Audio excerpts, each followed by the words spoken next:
Hello and welcome back to the Vision of Veritas channel where we relentlessly search for the truth and do our best to point out the lies, deception, and the never-ending hypocrisy of the left. So we've all heard the term artificial intelligence. Its official definition really isn't set in stone yet. Some people use it to spread doom and gloom, and other stories will show how artificial intelligence applies facial recognition to end privacy. Governments are also suspected of using it to profile individuals.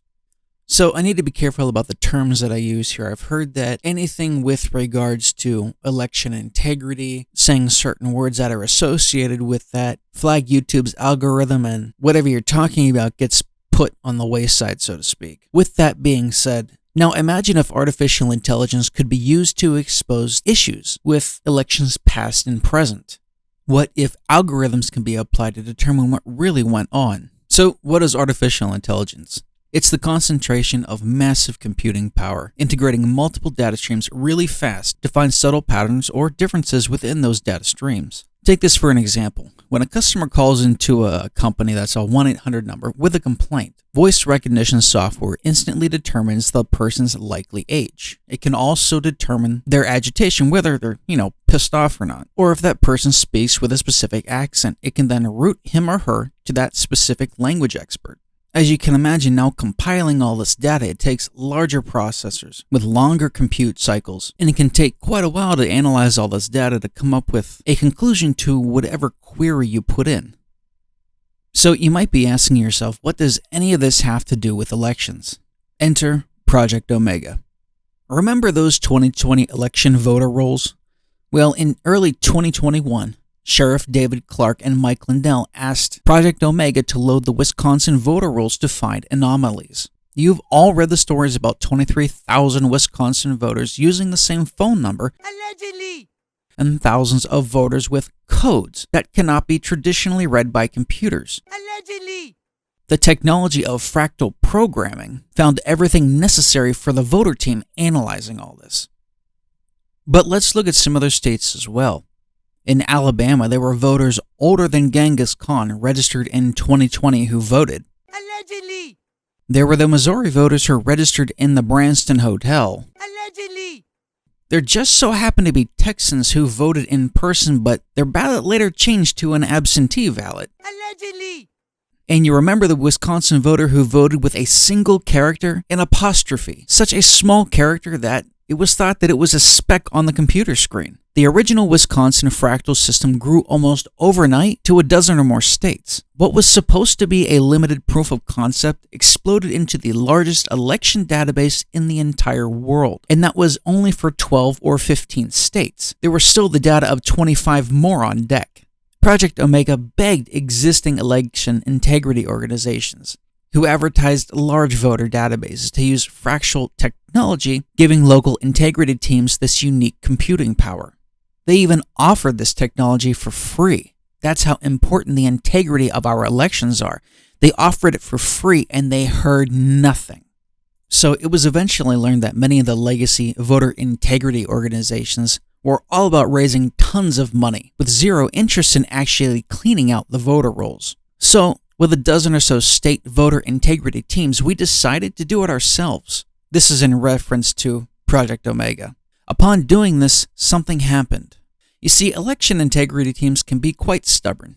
They work from kitchen tables and basements, they hold meetings in coffee shops, they use small computers and Excel, they share information, and the intelligence of what they find can explode. When these citizen investigators hit a wall, they don't stop, they innovate. Their innovation discovered an analysis of voter rolls never applied before. That's when snapshot analysis was invented. You see, voter integrity teams in Wisconsin, Georgia, and Michigan downloaded multiple copies of voter rolls from different states. They started by hand, parsing millions of records to identify changes across snapshots. Did a voter name change? Did someone move? And if they moved, where did they go? This is the equivalent almost of trying to count the grains of sand on the shore. But through determination, they actually did it. So what actually happened? Fractal Analysis took voter rolls, some with 15 million registered voters, and compared them with the voter rolls from a different state. Then they compared them with 3 subsequent snapshots, then 10. There is still no conventional technology that can economically deliver this kind of computing. Taking a file with 15 million records with 40 attributes per record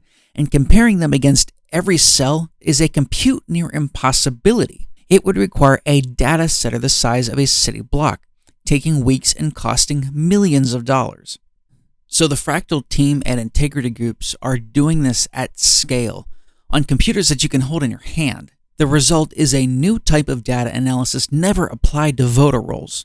Commercial customers began using snapshot analysis immediately to track changes in how customers modify behavior across scores of attributes over time. It became a marketing windfall. Voter registrations became alive as inactive voters magically became active for a few days, voted, and became inactive yet again. Allegedly!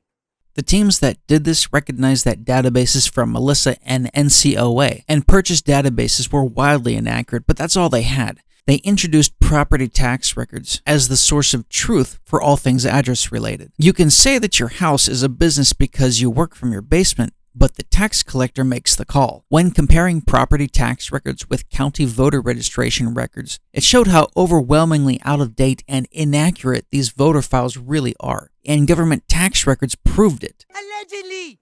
Teams will soon be publishing the numbers, not the names, of voters who reside in convenience stores, prisons, flower shops, laundromats, all over the place. And every single one is getting a challenge. When the press challenges the sources, we'll simply give them the county property tax records. There's not a whole lot they can say to that. One election team already challenged 30,000 possible issues, and now they can simply do it with tax records. They're in the process of loading all 3,200 counties' properties tax records, the public files, and comparing them with the voter registration records of every county. With snapshots, you need to think about trillions of records here. There is just so much. And this is just a taste of what Project Omega is going to do for voter integrity in the coming months and years. And hopefully, this probably won't take away completely, but it might help alleviate some of the issues that we as conservatives know to exist with our current voting system. Allegedly!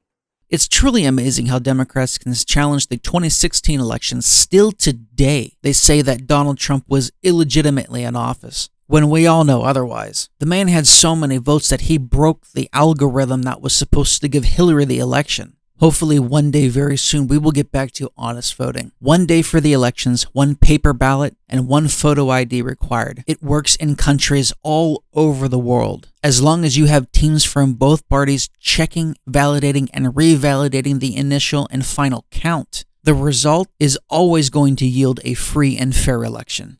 If leftists truly wanted free and fair elections, potential voter issues wouldn't have happened under the cover of darkness. And I'll leave you with this. Think about this logically. I mean, take this and boil it down to its most basic level here.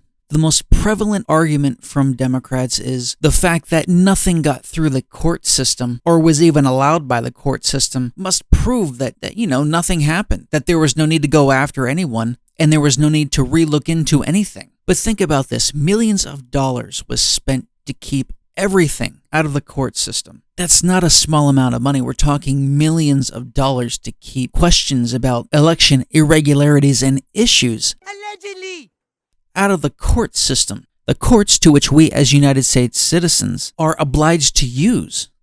If there was truly nothing to hide, if there was nothing that Democrats wanted to hide, they would have welcomed any challenge in any court anywhere because, according to them, everything was on the up and up. Therefore, it could be proven on the up and up in a court of law. Democrats would have jumped on the chance to make Donald Trump, his supporters, and the entire Republican base look like morons. But no, instead, millions of dollars were spent to keep anything and everything out of the court system. This is not done by a group or a political party, an idea or an agenda that's on the up and up and is transparent to the American public.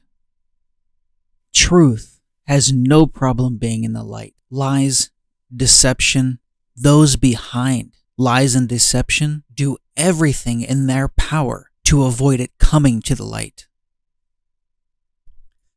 Thank you for joining me today. If you got anything out of this episode, I'd really appreciate it if you'd like, share, and subscribe. We're still a brand new channel and we cannot further this without you. I can't further this without you. Thank you and take care.